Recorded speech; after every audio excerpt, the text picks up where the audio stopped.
இது வந்து Monday Tuesday வரப்போகுதா இல்லை அடுத்த வாரம் வரப்போகுதா இல்லை அதுக்கு அடுத்த வாரமான்னு தெரியாது. பட் மேக்ஸிமம் ஒரு 10-15 டேஸ்க்குள்ள 26,548 க்ளோஸ் அபவுட் 600 பாயிண்ட்ஸ் அப்சைட் நான் கொடுத்துருக்குறேன். மேஜராக ஹெச்டிஎஃப்சியும் ஐசிஐசியும் வந்து போன மாதம் வந்து நிறைய பர்ச்சேஸ் பண்ணியிருக்கிறாங்க. அதனால மேலே தூக்கிட்டு இருக்கு. இன்னைக்கு வந்து ஆல்மோஸ்ட் ஒரு 10-15 ஸ்டாக்ஸ் பற்றியும் நான் டிஸ்கஸ் பண்ண போகிறேன். ஓவரால் மார்க்கெட் சுச்சுவேஷனில் எந்த இடத்துல வந்தால் உங்களுக்கு வந்து ட்ராப் போட்டிருக்காங்கன்றது ஒரு ரஃப் ஐடியாஸ் நம்ம கொடுக்கலாம். வணக்கம். இந்த தீபாவளிக்கு நிறைய நல்ல விஷயங்கள் நடந்திருக்கு. 2-3 விஷயம் நம்ம எடுத்துக்கலாம். நம்ம சைடில் ஃபர்ஸ்ட் எடுத்துக்கலாமே. நம்மளோட ஃபர்ஸ்ட் இலக்கு 25,880 தீபாவளிக்குள்ள அச்சீவ் ஆகுன்றது நம்ம எதிர்பார்த்தோம், அச்சீவ் ஆச்சு. இன்னொன்று இலக்கு வந்து 26,350 300 to 350 வரும்ன்றது நம்ம எதிர்பார்த்தோம். Yes, we have achieved it. எக்ஸாக்டாக அச்சீவ் ஆகல. 26,205 வந்து நம்ம அச்சீவ் பண்ணியிருக்கிறோம். நிஃப்டி ஃபியூச்சர்ஸை பொறுத்த வரைக்கும் ஒரு 100 பாயிண்ட் கீழே. That's okay. Almost we have achieved. ரெண்டாவது, லாஸ்ட் 2 டேஸாக வந்து மார்க்கெட் கீழே விழுந்துட்டுருக்கு. அடுத்த 2 நாள் மண்டே டியூஸ்டேக்கு அப்புறமா எக்ஸ்பைரி அண்ட் வெனஸ்டே அன்னைக்கு நியூ கான்ட்ராக்ட் ஓப்பன் ஆகுது. நவம்பர் மந்த்துக்கான கான்ட்ராக்ட் ஓப்பன் ஆகுது. ஸோ இது மனசில் ஞாபகம் வச்சுக்கணும். ஸோ நவம்பர் மந்த்துக்கான கான்ட்ராக்ட் இப்போ நீங்கள் வந்து எடுத்துக்கிட்டிங்கன்னா மார்க்கெட் க்ளோஸ் ஆன லெவல் 25,795. நான் வந்து சொல்கிறது ஸ்பாட்டு. ஃபியூச்சர்ஸ் எடுத்துக்கிட்டோன்னு சொன்னால் 25,814. ஆல்மோஸ்ட் வந்து அடுத்த 2 நாளைக்கு வந்து பெரிய ஆக்டிவிட்டீஸ் இருக்கிற மாதிரி காட்டல. ஸோ ஆல்மோஸ்ட் ஃபியூச்சர்ஸும் ஸ்பாட்டும் வந்து ஒரு இடத்துக்கு வந்து நிற்கிது. பாயிண்ட் 1. பாயிண்ட் 2, ஸோ மோஸ்ட்டாக it will be more of a time killing இருக்கிறதுக்கான சான்சஸ் நிறையா இருக்குது. ஞாபகம் வச்சுங்க, 26,000 ஹையஸ்ட் கால் ரைட் ஆகிருக்கு. அண்ட் கீழே வந்து 25,500 தான் ஹையஸ்ட் புட் ரைட் ஆகிருக்கு. ஸோ டெஃபினட்டாக டவுன் சைடுக்கான பாசிபிலிட்டி இருக்குது, அப் சைடுக்கான பாசிபிலிட்டிஸ் கம்மியாக இருக்குது. ஸோ தோ 800 பக்கமாக இருக்குது, 25,800. ஸோ மேலே ஒரு 200 பாயிண்ட்ஸ், கீழே ஒரு 300 பாயிண்ட்ஸ்க்கான ஸ்விங்க்கான பாசிபிலிட்டிஸ் இருக்குது. இருக்கும் ஒரு வைல்ட் ஸ்விங் கொடுக்கறதுக்கு பாசிபிலிட்டிஸ் இருக்குது. ஒன்று. ரெண்டாவது, ஏற்கனவே வந்து ரோல் ஓவர் ஆயிடுச்சு. ரோல் ஓவர்ன்றது அக்டோபர் மந்த்க்கான கான்ட்ராக்டை விற்றுட்டு நவம்பர் மந்த்க்கான கான்ட்ராக்டில் வந்து நிறைய பேர் வந்து மூவ் ஆன் பண்ணியிருக்கிறாங்க. ஸோ இது வந்து ரொம்ப ஜாக்கிரதையாக இருக்கணும். ஸோ நீங்கள் அக்டோபர் கான்ட்ராக்டை பார்த்துட்டு நவம்பர் கான்ட்ராக்டை கோட்டை விட்றாதீங்க.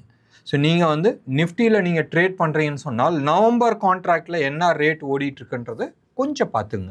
அதில் இருக்கிற ஆப்ஷன் செயின்ஸ் எல்லாம் நீங்கள் பார்த்துங்க. அங்கே இருக்கிற ஆப்ஷன் க்ரீக்ஸ் எல்லாம் நீங்கள் பார்த்துங்க. டெல்டா ஆகட்டும், தீட்டா ஆகட்டும், காமா ஆகட்டும், இது எல்லாமே வந்து அங்கே பார்த்துங்க. இங்கே சைடு பார்க்காதீங்க, மாட்டிப்பீங்க. நீங்கள் இன்ட்ராடேயில் தானே பண்ணுறேன்னு சொன்னாலும் ட்ராப் வந்து பெரிய ட்ராப் இருக்குது. ஏன்னா வாலட்டாலிட்டிக்கு ஆல்மோஸ்ட் 500 பாயிண்ட் ஸ்விங்குக்கு கொடுத்துருக்குறாங்க. ஸோ இது மனசில் வச்சுங்க. நம்ம வந்து இன்னொன்று ஒரு இலக்கு கொடுத்துருந்தோம் நிஃப்டியில். ஞாபகம் வச்சுங்க, ஒரு குட்டியில் ஒரு 700 பாயிண்ட் அப்சைடுக்கான ஒரு இலக்கு நான் கொடுக்குறேன். தொடர்ந்து ப்ரோக்ராம் பாருங்கள். இன்றைக்கி வந்து ஆல்மோஸ்ட் ஒரு 10-15 ஸ்டாக்ஸ் பற்றியும் நான் டிஸ்கஸ் பண்ண போகிறேன். ஓவரால் மார்க்கெட் சுச்சுவேஷனில் எந்த இடத்துல வந்தால் உங்களுக்கு வந்து ட்ராப் போட்டிருக்காங்கன்றது ஒரு ரஃப் ஐடியாஸ் நம்ம கொடுக்கலாம். ஃபைன் டீட்டெயில்ஸ் கிடையாது, இது ரஃப் ஐடியாஸாக நான் வந்து கொடுக்குறேன். ஸோ தட் அதில் வந்து நீங்கள் ஃபைன் டீட்டெயில்ஸ் நீங்கள் வந்து எடுக்கணும்னு நினச்சால், if you are a real hard core trader, right, மறுபடியும் நான் யூஸ் பண்ணுற வேர்ட் ஞாபகம் வச்சுங்க, ரியல் ஹார்ட் கோர் ட்ரேடர்னு சொன்னால் அதில் வந்து நீங்கள் இன்னும் ரிஃபைன் பண்ணி எடுத்துகிட்டு போகலாம். If you are a investor, swing ட்ரேடராக இருக்கட்டும் இல்லை லாங் டேர்ம் ட்ரேடராக இருக்கட்டும், உங்களுக்கு இந்த information is more then sufficient. மார்க்கெட்டோட டைரக்ஷன் இன்சைட் போகிறதுன்றது உங்களுக்கு ஓரளவுக்கு ஐடியாஸ் கிடைக்கும். சரி, இன்னொன்று விஷயம் நம்ம பேசியிருந்தோம். சம்வேர் அரவுண்ட் அக்டோபர் நவம்பரில் வந்து அரவுண்ட் 70,000 75,000 வந்து சில்வர் விற்றுக்கிட்டு இருந்துச்சு பர் கேஜி, ரைட். அப்போ வந்து அதுக்கான இலக்கு வந்து நம்ம கொடுத்துருந்தோம் 2 லட்சம்னு, ரைட்.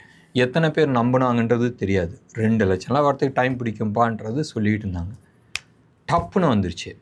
இப்போ வந்து எல்லாரும் வந்து சொல்லலாம், இல்லை என்ன வேணால் காரணம் சொல்லுங்கள். பட் நீங்கள் எல்லாருமே வந்து பார்த்துட்ருக்கிறது வந்து காரணத்தை பார்த்துட்ருக்கீங்க, ஒரு நியூஸை பார்த்துட்ருக்கீங்க. நான் சார்ட்டை பார்த்துட்ருக்கேன். Chart gives more information. இதனால தான் அடிக்கடி நம்ம வந்து சொல்லிகிட்ருக்கோம், சார்ட்டை பார்க்கும் போதும் செய்திகள் ஒரு காரணமாக ஆகுது.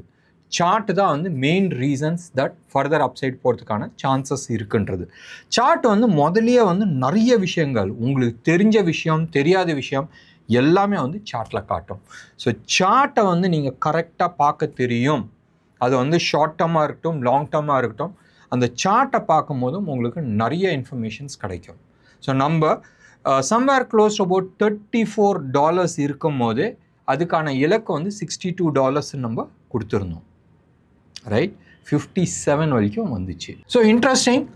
So almost we are going on the same direction. மறுபடியும் நான் வந்து சொல்கிறது அந்த $35 இதுன்றது இன்டர்நேஷ்னல் ப்ரைஸிங். நம்ம வந்து அதை பற்றி இன்னமும் கொஞ்சம் விளக்கமாக கொஞ்சம் லேட்டாக நம்ம வந்து பார்க்கலாம்.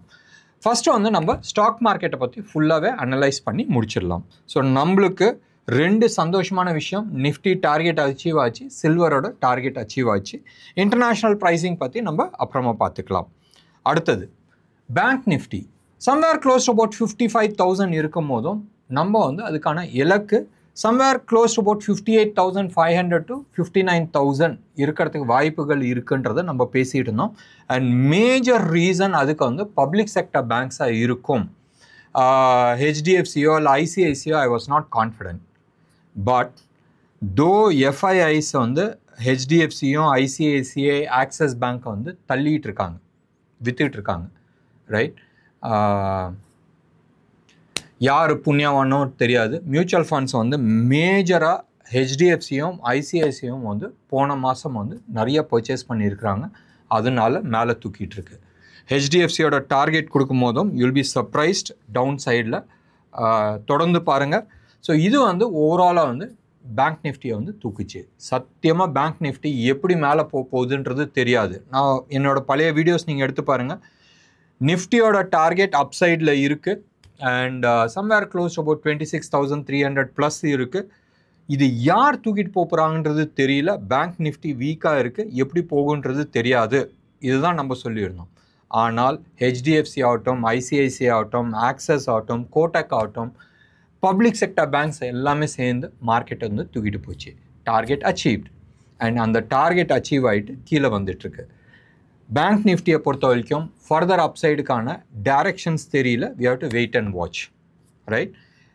நிஃப்டியோட டார்கெட் இன்னமும் இருக்குது. இது பேங்க்கோட டார்கெட்ஸ் முடிஞ்சு போச்சு ஆஸ் ஆஃப் நவ். எனக்கு ஃபர்தருக்கு கிளாரிட்டிஸ் வந்துச்சுன்னா அதை பற்றி நம்ம டிஸ்கஸ் பண்ணிக்கலாம். ஃபஸ்ட்டு வந்து நிஃப்டியோட நம்ம வந்து முதல் இலக்கு இப்போ வந்து ஒரு ஒரு ஒரு ஒரு ஆல்ரெடி வந்துருச்சு. ஒரு ஷார்ப் அப்சைடு வேணால் வரலாம். இது வந்து மண்டே டியூஸ்டே வரப்போகுதா இல்லை அடுத்த வாரம் வரப்போகுதா இல்லை அதுக்கு அடுத்த வாரமானு தெரியாது. பட் மேக்ஸிமம் ஒரு 10-15 டேஸ்க்குள்ள ஒரு அப்சைடுக்கான பாசிபிலிட்டிஸ் இருக்குது. நிஃப்டி ஃபியூச்சர்ஸில் நான் சொல்கிறேன் 26,548, 515 வச்சிங்களா, 2 பாயிண்ட் தானே. ஸோ 26,550. ஸோ நம்ம வந்து 26,300லேருந்து 550க்கு நம்ம ஏற்றி வச்சுருக்கிறோம். இப்போ எங்கே ட்ரேட் ஆகிட்டுருக்கு 25,815, ரைட்? 815. அடுத்த மந்த் இது எடுத்துக்கிட்டோம்னா 952. டார்கெட் எங்கே 550. So close to about 600 points upside நான் கொடுத்துருக்குறேன். ஸோ இது ஞாபகம் வச்சுங்க. மறுபடியும் நான் சொல்கிறேன், நான் சிபி ரிஜிஸ்டர்ட் அட்வைசர் கிடையாது. நான் சில சார்ட்ஸை வந்து பார்த்துட்டு சார்ட்ஸ் நான் டீட்டெயில்ஸ் கொடுக்கல. நீங்கள் சார்ட்டை போட்டுட்டு நான் சொன்ன நம்பர்ஸ் எல்லாம் அதில் ட்ரா பண்ணி பார்க்கும்போதும் உங்களுக்கு ஒரு கிளாரிட்டிஸ் கிடைக்கும். இது ஒன்று.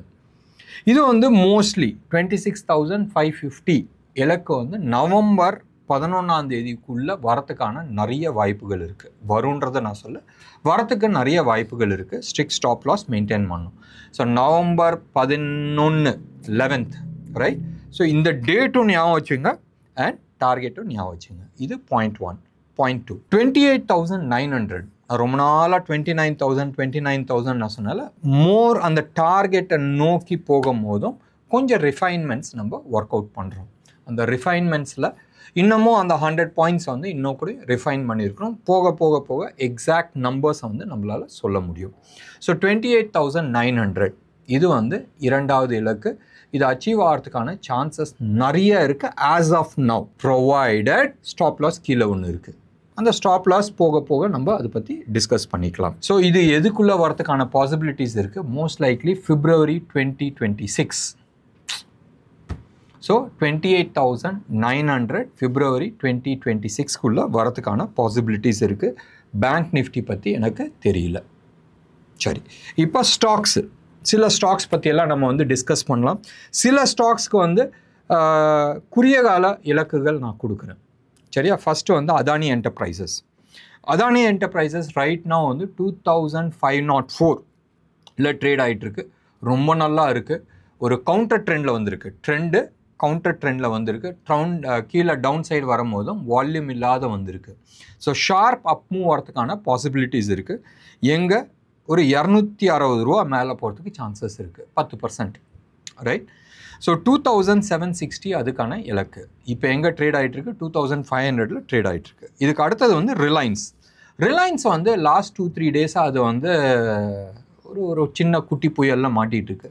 ரஷ்யாவில் வந்து இம்போர்ட் பண்ண ஆயிலில் வந்து மேஜராக ரிலையன்ஸ் பண்ணிகிட்டு இருந்துச்சு. அமெரிக்கா வச்ச ஆப்பில் வந்து ஃபர்தராக ரிலையன்ஸ் வந்து இம்போர்ட் பண்ண முடியாது. நவம்பர் 21 வரைக்கும் தான் வந்து அது இம்போர்ட் பண்ண முடியும். ரைட் now ரிலையன்ஸோட ப்ரைஸ் வந்து 1451 இருக்குது. அதுக்கான இலக்கு, முதல் இலக்கு வந்து 1584. ரைட். ஒன்று. இரண்டாவது இலக்கு வந்து 1684. முதல் இலக்கு வந்து 1584, இரண்டாவது இலக்கு வந்து 684. ஸோ இது ஞாபகம் வச்சுங்க. இதுக்கு அடுத்தது நம்ம எடுத்துக்கிட்டோம்னு சொன்னால் அதானி கிரீன் வந்து 1031. அதானி என்டர்பிரைஸோட டே சார்ட்டு, வீக்லி சார்ட்டும் அதானி கிரீனோட டே சார்ட், வீக்லி சார்ட் இந்த கடைசி போர்ஷன் வந்து ஆல்மோஸ்ட் சிமிலராக இருக்குது. ஸோ கவுண்டர் ட்ரெண்டில் இருக்குது. ஸோ 1331 இருக்குது. அதுக்கான இலக்கு வந்து 1210. இதெல்லாம் வந்து ஷார்ட் டேர்ம் டார்கெட்ஸ். ரைட். 15 நாள்லேருந்து மேக்ஸிமம் 1 மந்த்துக்குள்ளே போகிறதுக்கான வாய்ப்புகள் இருக்குது. இதுக்கு அடுத்தது நம்ம எடுத்துக்கிட்டோம்னு சொன்னால் அசோக் லைலாண்ட் ரொம்ப இன்ட்ரெஸ்டிங்காக இருக்குது.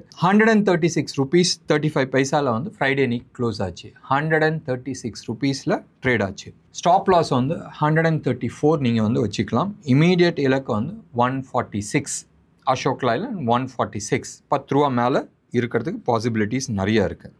இப்போ நெகட்டிவ் சைடு எல்லாத்தையுமே நம்ம வந்து பார்த்துடலாம். ஃபைனலாக வந்து கோல்டு அண்ட் சில்வர் டாலர் டேர்ம்ஸில் வந்து நம்ம பேசலாம். ருப்பி டேர்ம்ஸில் வந்து நான் பேசல. ருப்பியை பற்றியோடய நம்ம பேசிக்கலாம் அகெயின்ஸ்ட் டாலர். அது வந்து ரொம்ப இம்பார்ட்டன்ட் பேராமீட்டர்ஸ். இது இல்லாத தொடர்ந்து நீங்கள் பாருங்கள் யூஎஸில் இருக்கிற சில இம்பார்ட்டன்ட் விஷயங்கள் எல்லாத்தையுமே நம்ம வந்து டிஸ்கஸ் பண்ணிக்கலாம். இப்போ வந்து அடுத்தது எடுத்துக்கிட்டோம்னா ஹெச்டிஎஃப்சி கரண்ட் மார்க்கெட் ப்ரைஸ் வந்து 994 இருக்குது. ஞாபகம் வச்சுங்க. ஆல்மோஸ்ட் 1000 rupeesன்னு வச்சுங்களேன். 994 rupeesல இருக்குது. அப்சைடில் வந்து ரொம்ப கம்மியாக இருக்குது. 1030 தான் அதுக்கு இலக்கு. ஸோ எவ்வளோ இருக்குது? 36 ரூபா தான் அப்சைடு இருக்குது. ரைட். ஆனால் டவுன் சைடு ரிஸ்க் வந்து ரொம்ப கஷ்டமாக இருக்குது. 680 நீ காட்டுது. எங்கே? 680. இப்போ எங்கே இருக்கிறோம்? 994 இருக்கிறோம். 1000 இருக்கிறோம். 680 காட்டுது. ஆல்மோஸ்ட் ஒரு 30% டவுன் சைடில் வந்து காட்டுது. 2027 ஞாபகம் வச்சுங்க. 2 years from now 2027 வந்து அதுக்கான இலக்கு வந்து மந்த்லி சார்ட்டில், மறுபடியும் நான் சொல்கிறேன், மந்த்லி சார்ட்டில் வந்து அரௌண்ட் 631 காட்டுது. வேவ் 5 மேலே முடிஞ்சிச்சு. டவுன் சைடில் வந்து ஏபிசி கரெக்ஷன் வரதுக்கான பாசிபிலிட்டிஸ் நிறையா இருக்குது. இந்த ஃபால் எப்பயுமே வந்து 5th வேவ் 5 முடிச்சிட்டுனா ஃபால் வந்து ரொம்ப ஷார்ப்பாக இருக்கும். ஸோ கொஞ்சம் ஜாக்கிரதையாக இருந்துங்க. ஹெச்டிஎஃப்சியிலேருந்து கொஞ்சம் தள்ளி இருந்துங்க. மியூச்சுவல் ஃபண்ட் ஹெவியாக வந்து அதில் இன்வெஸ்ட் பண்ணியிருக்கு. ஸோ மியூச்சுவல் ஃபண்டை பற்றி நான் ஸ்பெஷல் ப்ரோக்ராம் பண்ணுறேன். அதுக்கான சாஃப்ட்வேர்ஸ், பியூட்டிஃபுல் சாஃப்ட்வேர்ஸ் வந்து வி ஹவ் அரேஞ்ச்ட் இட். அதுக்கான அனாலிசிஸ் டூல்ஸ் எல்லாமே ரொம்ப நல்லா இருக்குது. நிறைய மியூச்சுவல் ஃபண்ட்ஸ் லார்ஜ் கேப் ஆகட்டும், மிட் கேப் ஆகட்டும், எல்லாருமே வந்து 8, 9, 10% வந்து ஹெச்டிஎஃப்சியில் தான் இன்வெஸ்ட் பண்ணி வச்சுருக்கிறாங்க. ஹெச்டிஎஃப்சி 1000 rupeesல வந்து 680, 635 வருதுன்னா உங்களோட மியூச்சுவல் ஃபண்டோட என்ன ஆக போகுதுன்றது நீங்கள் பார்த்துங்க. அடுத்தது வந்து ஆக்சஸ் வந்து கரண்ட்லி நல்லா இருக்குது. 1241 வந்து கரண்ட் மார்க்கெட் ப்ரைஸ். அது வந்து அரௌண்ட் 1400 வரைக்கும் போகிறதுக்கான சான்சஸ் இருக்குது. ஹெச்டிஎஃப்சி நெகட்டிவ் சைடில் இருக்குது. ரிஸ்க்கு ரொம்ப பெருசு, ரிவார்ட் ரொம்ப சின்னது. எடுக்கணுமான்றது யோசனை பண்ணிங்க. ஆக்சிஸ் பேங்க்கை பொறுத்த வரைக்கும் ஒரு 150 ரூபா வரைக்கும் அப்சைட் போகிறதுக்கான சான்சஸ் இருக்குது. 150 ரூபான்றது க்ளோஸ் டு அபவுட் 10% அப்சைட் போகிறதுக்கு சான்சஸ் இருக்குது. அடுத்தது டிசிஎஸ் ரைட் நவ் கவுண்டர் ட்ரெண்டில் இருக்குது. ஸோ மேலேருந்து இப்படி வந்து இப்படி மேலே போயிட்டுருக்கு. ஸோ வேவ் 4 முடிச்சுட்டு டவுன் சைடில், ரைட், வேவ் 3 வந்திருக்கு. வேவ் 4 மேலே போயிட்டு வேவ் 5 வந்து டவுன் சைடு வரதுக்கு நிறைய பாசிபிலிட்டிஸ் இருக்குது. It is on a down trend. So அப் ட்ரெண்டில் வேவ் 5 முடிச்சுட்டு மறுபடியும் டவுன் சைடில் வந்து இட் இஸ் மேக்கிங் 1, 2, 3, 4, 5. இது வந்து வீக்லி சார்ட்டில் நீங்கள் வந்து போய் பார்க்கலாம். கரண்ட் மார்க்கெட் ப்ரைஸ் வந்து 3063. அடுத்த ஒரு 1-1.5 மாதத்தில் வந்து 2680 வரதுக்கு சான்சஸ் நிறையா இருக்குது. So close about 20% down side வந்து காட்டிகிட்டு இருக்கு டிசிஎஸ். இன்ஃபோசிஸும் இதே கஷ்டம்தான். இன்ஃபோசிஸ் 1525 இருக்குது. ஸோ அடுத்த 2-3 நாள் வந்து அப்சைடுக்கான பாசிபிலிட்டிஸ் நிறையா இருக்குது. டவுன் சைடு ரிஸ்க் வந்து எங்கே இருக்குது? 1242. ஸோ ஆல்மோஸ்ட் ஒரு 300 ரூபா டவுன் சைடில் இருக்குது. 1500 இல்லை 300 20%. அதுக்கு அடுத்த டார்கெட் இன்னும் கேவலமாக இருக்குது, 1062. ஸோ ஆல்மோஸ்ட் 33% டவுன் சைடு வந்து காட்டிகிட்டு இருக்கு. 1500 வந்து 1000 ரூபா போச்சுன்னா 500 போச்சுன்னா 33% காலி, 1/3 வந்து காலி. ஸோ ஞாபகம் வச்சுங்க, இன்ஃபோசிஸ் டிசிஎஸ்லாம் வந்து ரொம்ப நாள் வச்சுக்கிறது. As of now it is not looking good. So நம்ம வந்து மேஜர் ஹெவி வெயிட்ஸ் பற்றி நம்ம பேசணும், ரைட்? இந்த Adani enterprises, Adani green, Ashok Leyland இதெல்லாம் விட்டுருங்க. மேஜராக நம்ம பேசினது வந்து Reliance, HDFC, access, TCS, Infosys, இவங்கெல்லாம் ஹெவி வெயிட்ஸ். இந்த டாப் 10ல் வந்து ஆல்மோஸ்ட் 5 ஸ்டாக்ஸை பற்றி நம்ம டிஸ்கஸ் பண்ணியிருக்கிறோம். அண்ட் எதுவுமே வந்து நல்லா இல்லை. அதுக்கு அர்த்தம் என்னதுன்றது நீங்களே எடுத்துங்க. 1, நிஃப்டி டார்கெட் ரொம்ப நல்லா இருக்குது, 28,900 இன்னமும் காட்டிகிட்டு இருக்கு. பாசிபிலிட்டிஸ் இருக்குது, ப்ரொவைடட் 26,550 இந்த நவம்பர் மாதம் அச்சீவ் ஆனதுக்கப்புறமா என்ன பண்ண போகுதுன்றது நம்ம பார்க்கணும். அதுக்கப்புறமா தான் வந்து அதை ஃபர்தர் பாசிபிலிட்டிஸ் இருக்குது. நான் February 2026ன்னு சொன்னது ஃபஸ்ட்டு டேட். செகண்ட் டேட்டுன்றது ஒன்று இருக்குது. எப்பயுமே வந்து ஒரு டார்கெட், ப்ரைஸ் டார்கெட் நம்ம போடும் போதும் டெஃபினட்டாக நான் வந்து WD கேன் கிடையாது. பட் ஆல்வேஸ் அந்த டைம் சைக்கிள் ஒர்க் அவுட் பண்ணும்போதும் வி ஒர்க் அவுட் 2 டேட்ஸ். நான் வந்து உங்களுக்கு கொடுத்துருக்கிறது ஃபஸ்ட்டு டேட். செகண்ட் டேட்டுன்றது ஒன்று இருக்குது, தேர்ட் டேட்டுன்றது ஒன்று இருக்குது. தேர்ட் டேட் நார்மலாக ஃபைனல் டேட்டாக இருக்கும் அண்ட் லாங்காக இருக்கும். அந்த ஃபைனல் டேட்டுக்குள்ளே அச்சீவ் ஆகலன்னா தட் மீன்ஸ் அந்த whole calculation is something wrong, right? So நான் இப்போதைக்கு கொடுத்துருக்கிற அந்த 28,900 February மாதம்ன்றது சொன்னது ஃபஸ்ட்டு டேட்டு. ஸோ இன்னும் 2 டேட் இருக்குது. ஸோ அது ஞாபகம் வச்சுக்கோங்க. அண்ட் நிறைய ஹெவி வெயிட்ஸ் வந்து நெகட்டிவ் சைடில் காட்டிகிட்டு இருக்கு. ஸோ 26,550 அச்சீவ் ஆனதுக்கப்புறமா என்ன பண்ண போகுதுன்றது நம்ம டிசைட் பண்ணிக்கலாம். இப்போ இன்டர்நேஷ்னல் மார்க்கெட்டை பற்றி நம்ம பார்க்கலாம். யூஎஸ் கண்டினியூஸாக மேலே போயிட்டுருக்கு. 2 நல்ல நியூஸ் வந்திருக்கு, ரைட்? இதுக்கான விளைவுகள் என்னதுன்றது ஒரு எக்ஸாம்பிளோட நம்ம பேசிக்கலாம். 2 நல்ல நியூஸ் வந்து என்னதுன்னு சொன்னால், யூஎஸோட இன்ஃப்ளேஷன் டேட்டாஸ் கம்மியாயிருக்கு, ரைட்? இன்ஃப்ளேஷன் டேட்டாஸ் கம்மியாயிருக்கு. அதாவது இந்த இந்த இந்த பேட்டரியோட விலை வந்து நேற்று வந்து 10 ரூபா இருந்துச்சுன்னா இன்றைக்கி வந்து 9 ரூபா ஆயிருக்கு. தட் மீன்ஸ் டிமாண்ட் கம்மியாயிருக்கு அண்ட் இன்ஃப்ளேஷன்ஸ் கம்மியாயிருக்கு. இன்ஃப்ளேஷன் கம்மியாகிறதுக்கு ஒரு பொருளோட விலை 100 ரூபாலேருந்து 95 ரூபா வருது, இல்லை 90 ரூபா வருதுன்னு சொன்னால் இன்ஃப்ளேஷன்ஸ் கம்மியாயிருக்குன்றது ஒரு விதம். இன்னொன்று விதத்தில் எடுக்கலாம், டிஃப்ளேஷன்ஸ் ஆகிருக்கலாம். மக்கள் கையில் கேஷ் கிடையாது அப்படியும் அர்த்தம் எடுத்துக்கலாம்ல, ரைட்? ஸோ இது வந்து டிப்ரெஷன்னால் கீழே இறங்கி இருக்கா, இல்லை இன்ஃப்ளேஷன்ஸ் நிஜமாகவே குறைஞ்சிருச்சா, விலைவாசி குறைஞ்சிருச்சான்றது காலம்தான் பதில் சொல்லணும். இது ஒரு சைடு. இன்னொன்று குட் நியூஸ் யூஎஸை பொறுத்த வரைக்கும் ஐஐபி டேட்டாஸ், இண்டஸ்ட்ரியல் ப்ரொடக்ஷன்ஸ் எதிர்பார்த்ததோட நல்லா வந்திருக்கு. ஸோ இந்த 2 டேட்டாவும் வந்து பாசிட்டிவாக இருந்தனால யூஎஸில் இன்ட்ரெஸ்ட் ரேட் ஃபர்தராக கட் பண்ணுறதுக்கான பாசிபிலிட்டிஸ் இருக்குது. இங்கே தான் ஆப் இருக்குது. இந்த 2 விஷயமும் நல்லா, இன்ஃப்ளேஷன்ஸ் கம்மியாக இருக்குது, 2வது வந்து ஐஐபி டேட்டாஸ் ரொம்ப நல்லா இருக்குது. இது 2மே சூப்பர் நியூஸு. இந்த 2 டேட்டாஸை வச்சுக்கிட்டு ப்ராபபிள் இன்ட்ரெஸ்ட் ரேட் குறைக்கிறதுக்கான சான்சஸ் இருக்குது. அண்ட் இதுதான் வந்து யூஎஸோட 30-year பாண்ட் மார்க்கெட்டும் காட்டிகிட்டு இருக்கு. ஆல்மோஸ்ட் 4.5 பக்கமாக வந்துருச்சு, ரைட்? 4.9 பக்கமாக இருந்துச்சு. அது மேலே போகுமா, அது உடச்சிச்சின்னு சொன்னால் பெருசாக மேலே போயிருக்கும். அது உடைக்காத கீழே வந்திருக்கு, பெருசாக கீழே வந்திருக்கு. ஆல்மோஸ்ட் 0.5% வந்து கீழே வந்திருக்கு. ரொம்ப நல்ல விஷயம், அப்சல்யூட்லி நோ டவுட். பட் இந்த இது கீழே வரனால நெகட்டிவிட்டி என்னது, ரைட்? நெகட்டிவிட்டின்றது ஒன்று பார்க்கணும்ல. உங்களுக்கு இன்ஃப்ளேஷன்ஸ் கம்மியாக இருக்குது, ஐஐபி டேட்டாஸ் நல்லா இன்க்ரீஸ் ஆகிருக்கு. BMI datas, not IIP, BMI industrial production வந்து டேட்டாஸ் நல்லா போயிருக்கு, ரைட்? இன்ட்ரெஸ்ட் ரேட் குறையும் போதும் இன்ஃப்ளேஷன்ஸ் தார்மாராக போகிறதுக்கான சான்சஸ் இருக்குது. ரைட்னா யூஎஸ் கவர்மெண்ட்டுக்கு வந்து பணம் தேவை. பணம் எங்கேருந்து வாங்குவாங்க? பேங்க்லேருந்து வாங்கணும், ரைட்? பேங்க்லேருந்து வாங்கணுன்னா பேங்க்கில் காசு இருக்கணும்ல. சட்டியில் இருந்தால் தானே ஆப்பிள் வரும். பேங்க்கில் கேஷ் கிடையாது. ஸோ பேங்க்கில் கேஷ் இல்லாட்டினால் பேங்க்காரன் எப்படி பணத்தை உள்ளே வர வைப்பாங்க? They have to increase the interest rate. Interest rate increase பண்ணால் தானே பேங்க்குக்கு கேஷ் போகும். இப்போ ஸ்டாக் மார்க்கெட்டில் வந்து வருஷத்துக்கு வந்து 10-15% கிடைக்குது. வேறஸ் பேங்க்கில் வந்து யூஎஸ் பேங்க்கில் வந்து ஆல்மோஸ்ட் 4.3%, 4.5% தான் கொடுக்குறாங்க. இப்போ கேஷ் பேங்க்கில் போடுவாங்களா, ஸ்டாக் மார்க்கெட்டில் போடுவாங்களா? ஸ்டாக் தான். அப்போ பேங்க்குக்கு எங்கேருந்து கேஷ் கிடைக்கும்? ஒன்லி இது கிராஷ் ஆனால் தான் பேங்க்குக்கு போகும்.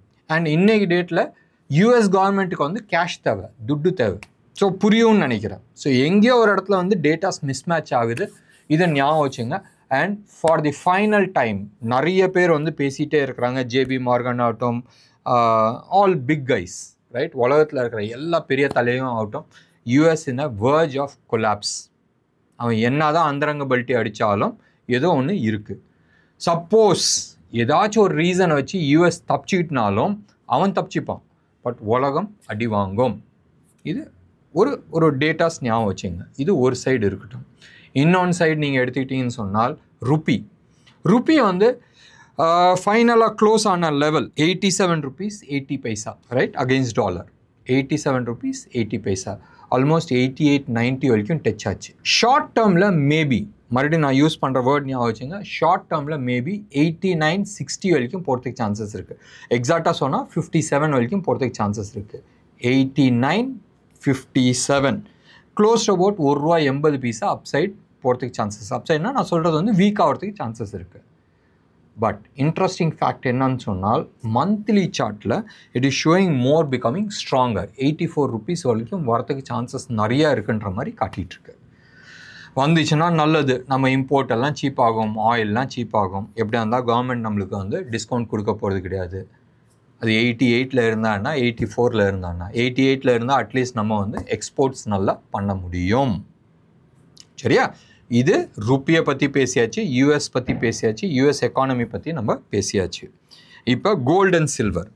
கோல்டை பொறுத்த வரைக்கும் ரைட் நவ் 4138 ட்ரேட் ஆகிட்டுருக்கு. இதை வந்து டாலர் டேர்ம்ஸில் நான் பேசிகிட்ருக்கேன். 4138 ட்ரேட் ஆகிட்டுருக்கு. க்ளோஸ் அபவுட் 3800 வரைக்கும் வரலாம். வருன்றதை நான் சொல்ல, 3800 to 3900 வரைக்கும் வரலாம். பட் ஆஸ் ஆஃப் நவ் 4000 கீழே வரத்துக்கான சிம்டம்ஸ் காட்ட மாட்டேங்குது. ஷார்ட் டேர்மில் ஒரு ஷார்ப் அப் மூவ் வரத்துக்கு பாசிபிலிட்டிஸ் இருக்குது. எவ்வளோ தூரம் போகலாம்? 4794. இப்போ கரண்ட் லெவல் எங்கே இருக்குது? 134 இருக்குது. 794 வரைக்கும் போகிறதுக்கு சான்சஸ் இருக்குது. $650 வந்து ஏறுறதுக்கு சான்சஸ் இருக்குது. ஸோ க்ளோஸ் அபவுட் ஒரு 15% அப்சைட் காட்டிகிட்டு இருக்கு கோல்டை பொறுத்த வரைக்கும் இன்டர்நேஷ்னல் ப்ரைஸில். ஒன்று. ரெண்டாவது, சில்வரை பொறுத்த வரைக்கும் ரைட் நவ் 48.55 வந்து ட்ரேட் ஆகிட்டுருக்கு. டாலர் டேர்ம்ஸில் ஒரு அவுன்ஸு 48.55 ட்ரேட் ஆகிட்டுருக்கு. ஸ்டாப் லாஸ் ஆர் கீழே வந்து 44.28 வரைக்கும் வரத்துக்கு பாசிபிலிட்டிஸ் இருக்குது. எங்கே? 44.28 வரைக்கும் வரத்துக்கு சான்சஸ் இருக்குது. ஒரு $4 வரைக்கும் கீழே வரத்துக்கு பாசிபிலிட்டி, 10% டவுன் சைடுக்கான பாசிபிலிட்டிஸ் இருக்குது. ஸ்டாப் லாஸ் நீங்கள் போடணும்னு சொன்னால் டாலர் டேர்ம்ஸில் 46.72 வந்து நீங்கள் போட்டுக்கலாம். மே சைடு இலக்கு வந்து 67 to 68 வரைக்கும் காட்டுது. நம்ம 62 to 64 சொல்லியிருந்தோம். இப்போ ரிஃபைன் பண்ணியிருக்கிறோம். மோர் அந்த சைடு போகும்போது போக கரண்ட் சிச்சுவேஷன்ஸ் வச்சு நம்ம வந்து பேசலாம். ஸோ 67 to 68 வரைக்கும் போகிறதுக்கு பாசிபிலிட்டிஸ் நிறையா இருக்குது. ஞாபகம் வச்சுங்க, வீக்லி சார்ட்டில் டாப்பிங் டெயில் போட்டிருக்கு. இந்த ரீசெண்டாக வந்த லோ அதை வந்து நீங்கள் ஸ்டாப் லாஸாக மெயின்டைன் பண்ணணும்னு நினச்சால் ஸ்ட்ரிக்ட் ஸ்டாப் லாஸ் மெயின்டைன் பண்ணிங்க. இது வந்து சில்வரை பொறுத்த வரைக்கும் நம்ம பண்ணியிருக்கிறோம். அண்ட் சில்வரும் அப்சைடு வந்து க்ளோஸ் அபவுட் 20% காட்டிகிட்ருக்கு. ஸோ ஷார்ப் அப் மூவ் வரத்துக்கான பாசிபிலிட்டிஸ் இருக்குது. இந்தியாவை பொறுத்த வரைக்கும் சில்வர் மேலே ஏறுமான்னு கேட்டால் கேள்விக்குறி. ஷார்ட் கவரிங்ஸ், அடிக்கடி நான் யூஸ் பண்ணுற வேர்டு ஷார்ட் கவரிங்ஸ்ன்றது. டப்பா ட்ரேடுன்றது MCXல இல்லாத, அஃபீஷியலாக இல்லாத ஒரு மார்க்கெட், ரைட்? இங்கே வந்து நிறைய மார்வாடிஸ், ஐம் யூஸிங் ஒரு கம்யூனிட்டி பற்றி, அவங்கள ப்ளஸ் நிறைய நார்த் இந்தியன்ஸ் ஆகட்டும், நிறைய ஆந்திரா பார்ட்டி ஆகட்டும், இவங்க எல்லாருமே வந்து அன்அஃபிஷியலாக ட்ரேட் பண்ணுவாங்க. ஸோ அந்த ட்ரேடிங்கில் நிறைய பேர் வந்து செல்லில் இருந்தாங்க. ஆல்மோஸ்ட் 125 rupees 130 rupees நான் சொல்கிறது வந்து பர் கிராம். ஸோ 1,30,000 1,25,000 இருந்து அவங்க செல்லே இருந்தாங்க. 2 lakhலாம் போகும்போதும் ஆல்மோஸ்ட் 185 வரைக்கும் வந்துச்சு. 1,85,000 வரைக்கும் அஃபிஷியலாக வந்துச்சு. அண்ட் 15-20,000 rupees வந்து ப்ரீமியம் போச்சு. ஏன்னா ஃபிசிக்கலாக கிடையாது, கையில் இல்லாத பொருளை வந்து அவங்க விற்றுருந்தாங்க. அண்ட் எப்பயுமே இந்த கணக்கு டப்பா trade in particular Marwari community அவங்க எடுத்துக்கிட்டோன்னு சொன்னால் தீபாவளிக்கு அவங்க கணக்கை 0 ஆக்குவாங்க. பழைய கணக்கை முடித்து புது கணக்கை ஆரம்பிப்பாங்க. அன்றைக்கி தான் வந்து மார்க்கெட் ஆல்மோஸ்ட் 19-20% வந்து சில்வர் கீழே விழுந்துச்சு. இன் பர்டிகுலர் இடிஎஃப்லாம் நீங்கள் எடுத்துக்கிட்டிங்கன்னா ஒன்லி செல்லர்ஸ் தான் இருந்தாங்க, பையர்ஸ் கிடையவே கிடையாது. ஸோ ஆல்மோஸ்ட் 20-23% வந்து இடிஎஃப்ஸ் கீழே விழுந்துச்சு. இது ஃபர்தராக இன்வெஸ்ட் பண்ணலாமா? இப்போதைக்கு வேணாம். மறுபடியும் நான் சொல்கிறேன், கோல்டு சில்வர்லாம் இருந்துச்சுன்னா 10% ஆஃப் யர் போர்ட்ஃபோலியோ இன்வெஸ்ட் பண்ணால் போகிறோம். என்கிட்ட வந்து 1 கோடி ரூபா இருக்குது, இல்லை 10 லட்ச ரூபா இருக்குதுன்னு சொன்னால் 10 லட்சம் இல்லை 1 லட்சம் நீங்கள் வந்து இன்வெஸ்ட் பண்ணுறது பெட்டராக இருக்கும். என்ன நேயர்களே, இன்றைக்கி ப்ரோக்ராம் ரொம்ப டீட்டெயில்டாக ஷார்ட் டேர்முக்கும் சில விஷயங்கள் பேசினேன், ப்ராடாக நிறைய விஷயங்கள் நம்ம பேசியிருக்கிறோம். தீபாவளி ஸ்பெஷல் கொடுக்கல, தீபாவளி ஸ்பெஷலாக நிறைய ஸ்டாக்ஸ் பற்றி நம்ம டிஸ்கஸ் பண்ணல. பட் இன்ட்ரெஸ்டிங்காக நிறைய விஷயங்கள்லாம் நான் கம்பைன் பண்ணி லாஸ்ட் 1 வீக் கொடுக்காத வீடியோஸை வந்து இன்றைக்கி கொடுத்துருக்குறேன். உங்களோட கமெண்ட்டை நான் எதிர்பார்க்குறேன். முடிஞ்சால் சப்ஸ்கிரிப்ஷன் பட்டன் போட்டுட்டு உங்களோட கமெண்ட்டை நான் எதிர்பார்க்குறேன். நன்றி, வணக்கம்.